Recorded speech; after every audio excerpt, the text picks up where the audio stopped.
আসসালামু আলাইকুম আরহামাতুল্লাহ। 10 মিনিট মাদ্রাসায় আপনাকে স্বাগতম। যেভাবে বুঝবেন আপনি আল্লাহর প্রিয়। আল্লাহ তাআলা তার সব বান্দাকে ভালোবাসেন।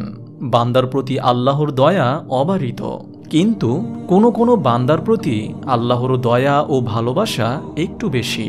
একনিষ্ঠ আমল, বেশি বেশি নফল ইবাদত ও নৈকট্য অর্জনের নানা প্রচেষ্টা আল্লাহর প্রিয় হয়ে ওঠার মাধ্যম। আল্লাহর এই বিশেষ ভালোবাসা প্রকৃত মুমিনরা উপলব্ধি করতে পারে।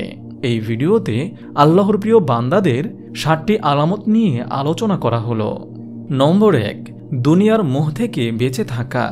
দুনিয়ার মোহ সব অনিষ্টের মূল। দুর্নীতি, দুর্বৃত্তায়ন সহ সামাজিক নানা বিশৃঙ্খলার পেছনে দুনিয়ার মোহ প্রধান কারণ। দুনিয়ার প্রতি প্রবল আকর্ষণ হলে বুঝতে হবে সে আল্লাহর ভালোবাসা থেকে ধীরে ধীরে দূরে সরে যাচ্ছে। কাতাদা ইবনে নোমান রাদিয়াল্লাহু তাআলা আনহু থেকে বর্ণিত, রাসূলুল্লাহ সাল্লাল্লাহু আলাইহি ওয়াসাল্লাম বলেছেন, আল্লাহ যখন কোনো বান্দাকে ভালোবাসেন তাকে দুনিয়ার প্রাচুর্য থেকে বাঁচিয়ে রাখেন, যেমন তোমাদের কেউ তার রোগীকে পানি থেকে বাঁচিয়ে রাখে। তিরমিজি, হাদিস নম্বর 2036। নম্বর 2, দুঃখ দুর্দশায় আল্লাহর প্রতি সন্তুষ্ট থাকা। আল্লাহ তাআলা মুমিন বান্দাদের নানা সংকটে পতিত করে পরীক্ষা করে থাকেন। এটা মুমিনদের প্রতি আল্লাহর ভালোবাসার বহিঃপ্রকাশ। ধৈর্যের মাধ্যমে এসব পরীক্ষায় উত্তীর্ণ হয়ে মুমিন আল্লাহর কাছে বেশি প্রিয় হয়ে ওঠে। আনাস বিন মালিক রাদিয়াল্লাহু তাআলা আনহু থেকে বর্ণিত, রাসূলুল্লাহ সাল্লাল্লাহু আলাইহি ওয়াসাল্লাম বলেন, বিপদ যত তীব্র হয় প্রতিদানও তদনুরূপ বিরাট হয়। নিশ্চয়ই আল্লাহ তাআলা কোনো জাতিকে ভালোবাসলে তাদের পরীক্ষা করেন। যে ব্যক্তি তাতে সন্তুষ্ট থাকে তার জন্য আছে আল্লাহর সন্তুষ্টি, আর যে তাতে অসন্তুষ্ট হয় তার জন্য আছে অসন্তুষ্টি। ইবনে মাজাহ, হাদিস নম্বর 4031। নম্বর 3, নবীজির প্রতি ভালোবাসা। মুমিন মাত্রই নবীজি সাল্লাল্লাহু আলাইহি ওয়াসাল্লামকে ভালোবাসা আবশ্যক। নবীজির প্রতি পূর্ণ ভালোবাসা ছাড়া প্রকৃত মুমিন হওয়া অসম্ভব। তাই নবীর সুন্নত যথাযথ পালনের মাধ্যমে নবীজিকে ভালোবাসতে পারলে আল্লাহর ভালোবাসা অনুভব করা যাবে। পবিত্র কোরআনে ইরশাদ হয়েছে, আপনি বলে দিন, তোমরা যদি আল্লাহকে ভালোবাসতে চাও তাহলে আমার অনুসরণ করো, তাহলে আল্লাহ তাআলা তোমাদের ভালোবাসবেন ও তোমাদের পাপ ক্ষমা করে দিবেন। আল্লাহ তাআলা ক্ষমাশীল ও করুণাময়। সূরা আলী ইমরান, আয়াত 31। নম্বর 4, নফল ইবাদতে মনোযোগী হওয়া। ফরজ ইবাদতের পাশাপাশি বেশি পরিমাণ নফল ইবাদতের মাধ্যমে আল্লাহর ভালোবাসা অর্জন করা যায়।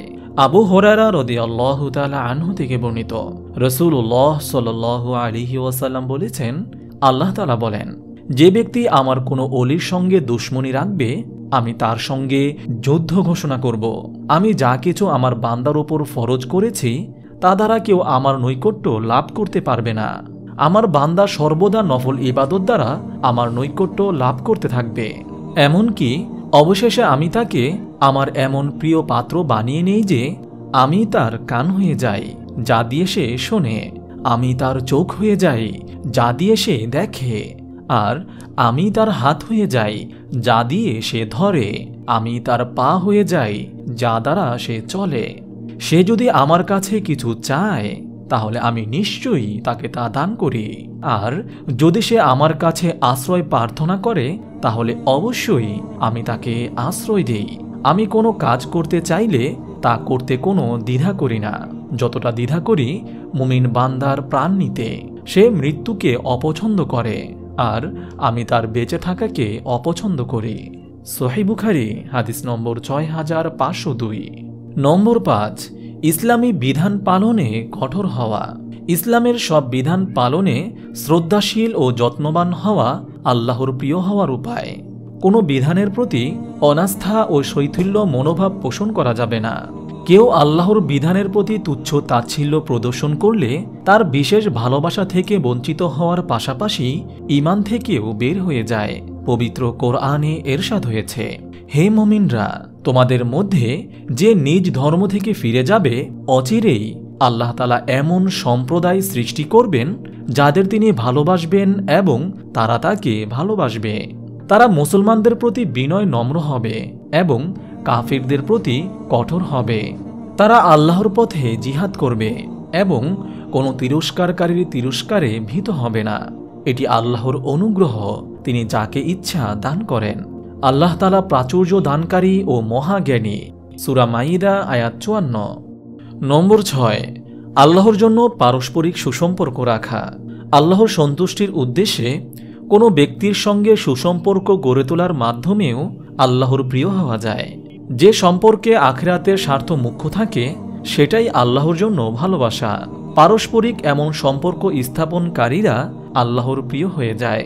নবীজি সাল্লাল্লাহু আলাইহি ওয়াসাল্লাম বলেছেন, আল্লাহ তাআলা বলেন, আমার ভালোবাসা সেই সব লোকের জন্য ওয়াজিব হয়েছে যারা আমার সন্তুষ্টির জন্য পরস্পরকে ভালোবাসে, আমার জন্য একত্রে বসে, আমারই জন্য একে অন্যের সঙ্গে সাক্ষাৎ করে এবং আমার জন্য একে অন্যের জন্য খরচ করে।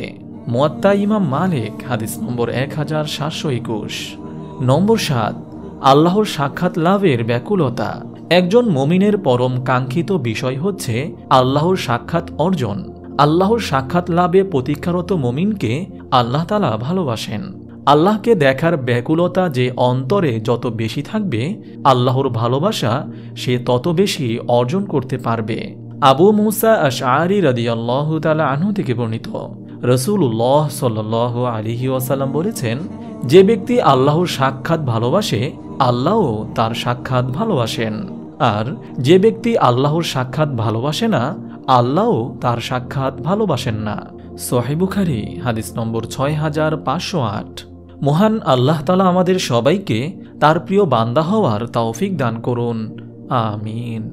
আপনি যদি এরকম ভিডিও আরও পেতে চান তাহলে এই চ্যানেলটি সাবস্ক্রাইব করে পাশে রাখা বেল আইকনটি অন করে দিন।